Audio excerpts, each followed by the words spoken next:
lama. Saya menikah, saya nggak punya anak, saya divonis kalau saya itu kena penyakit keras.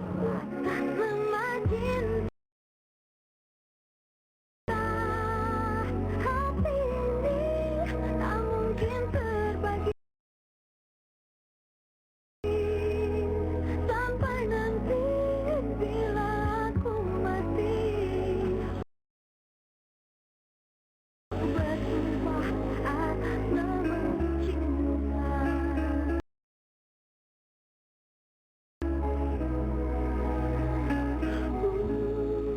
Akhirnya petugas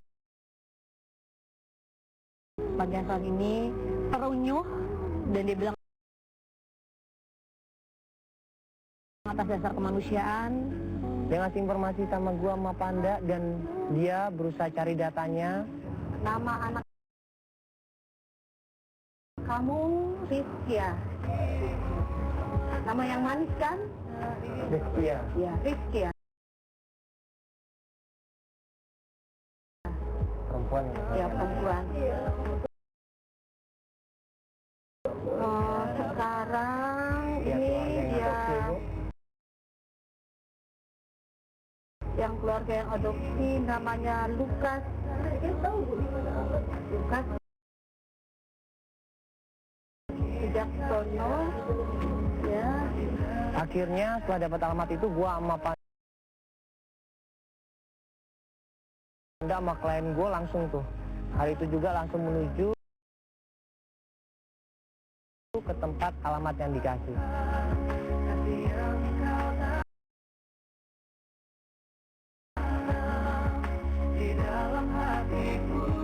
Akhirnya sampailah kita di alamat yang dikasih. Permisi Pak. Ya, maaf Pak, ini benar rumahnya Pak Lukas Wijaksono. Betul Pak. Pak Lukasnya ada? Saya sendiri.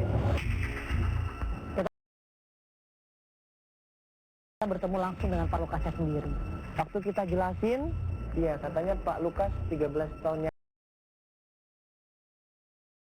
yang lalu mengadopsi seorang anak dari panti asuhan itu Pak ya? Betul dulu. Benar. Iya. Iya, nama anaknya Riz. Iya. Iya. Iya, itu dulu 13 tahun yang Iya, lalu. 13 tahun yang Kayaknya lalu. berarti sekarang udah sama Bapak dong. Oh enggak.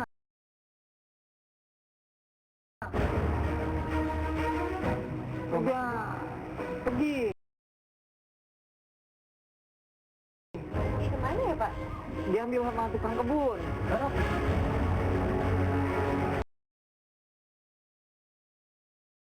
Kaget semuanya di situ. Jadi Pak Lukas ini punya seorang tukang kebun yang namanya Pak Rahmat ini udah lama bekerja di rumahnya Pak Lukas. Katanya dia seorang yang baik, jujur, dan bisa dibilang Pak Lukas sangat percaya banget sama Pak Rahmat ini. Pak Rahmat ini punya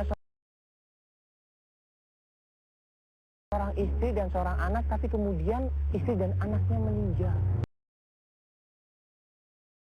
Dan karena kasihannya Pak Lukas sama Pak Rahmat, akhirnya dia berusaha ikhlas memberikan kepercayaan Pak Rahmat untuk merawat anaknya yang namanya Rizkia ini. Terus Bapak gitu aja ngasihin anak saya ke orang lain. Saya juga tahu bahwa Anda itu, si Rizkia itu punya ibu. Iya. Nah, tapi kan Bapak dulu adopsi anak Iya, saya dari panti sebagai asuhan. anak. Tapi Bapak dong yang Dan Pak Lukas sendiri bilang dia juga tidak melepaskan tanggung jawab gitu aja. Ya, apalagi Pak Rahmat dengan pekerjaan tukang kebun yang gajinya tidak seberapa. Jadi setiap bulan Pak Lukas tetap memberikan support, tetap memberikan dana untuk memenuhi semua kebutuhannya Rizkia. Terus Bapak tahu di mana Rizkia sekarang? Enggak Berarti tahu. di Pak Rahmat dong loh.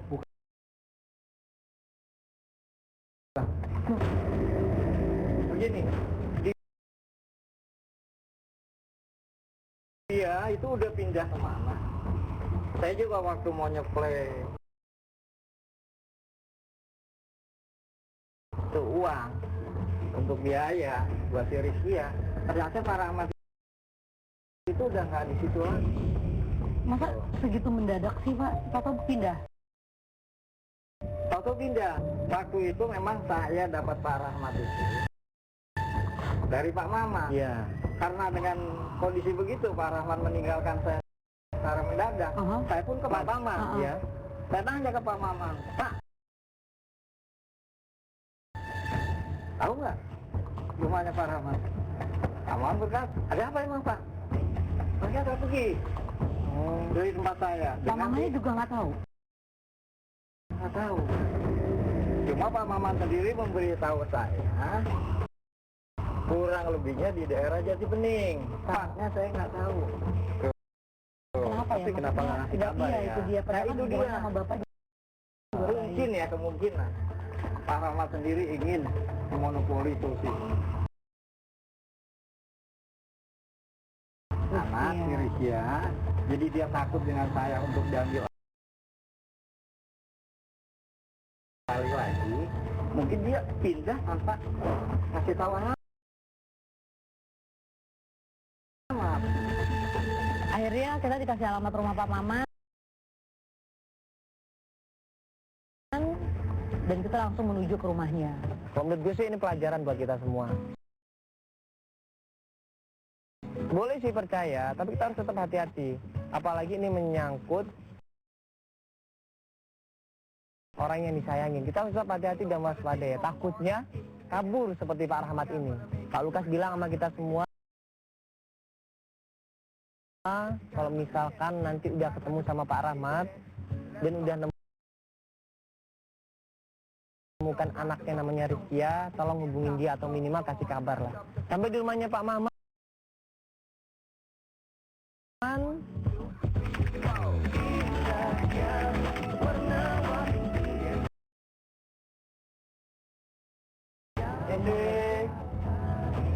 Ada orang nggak? Misi Bu. Iya. Ya, maaf ganggu sebentar. Betul, ini rumahnya Pak Maman. Betul. Terus? Oh, Trans TV. Iya. Pasti udah mau dicari deh. Kan? Iya. Kok kali ke saya ada apa nih? Sampai di sana ternyata Pak Maman lagi nggak ada. Tapi kita bertemu dengan istrinya. Pas kita tanya pulangnya kapan, dia bilang dia sendiri juga nggak tahu karena si Pak Maman lagi sibuk lah bekerja, nggak tahu di mana. Oh, lagi nggak ada. Iya, ada apa ya? Sama teman saya? Iya, jadi gini Bu. Kita dapat informasi dari Pak Lukas. Ya? Dulu suaminya Ibu sempat merekomendasiin Pak Rahmat untuk bekerja di Pak Lukas ya. Oh, Pak Rahmat Kebun. itu ya? Iya. Oh iya, saya tahu. Saya tahu. Saya udah bilang kali-kali sama suami saya jangan berhubungan sama Pak Rahmat. Maksudnya Ibu emang Pak Maman tuh masalah orangnya. Kayak orang stres gitu ya dia ya? Orang stres orangnya ya?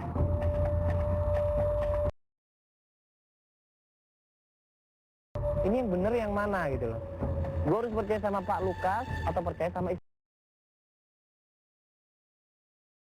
istrinya Pak Maman. Terus ibu nggak tahu di mana? Saya nggak tahu kalau Pak Rahmat itu di mana. Tapi sebelum ke sini kan Mbak sama Mas ada warung kopi itu tuh. Ada kan di perempatan jalan situ. Di situ tukangnya namanya Pak Mardi. Dia kenal sama Pak Rahmat. Coba ditanya sama bapak itu, mungkin dia tahu.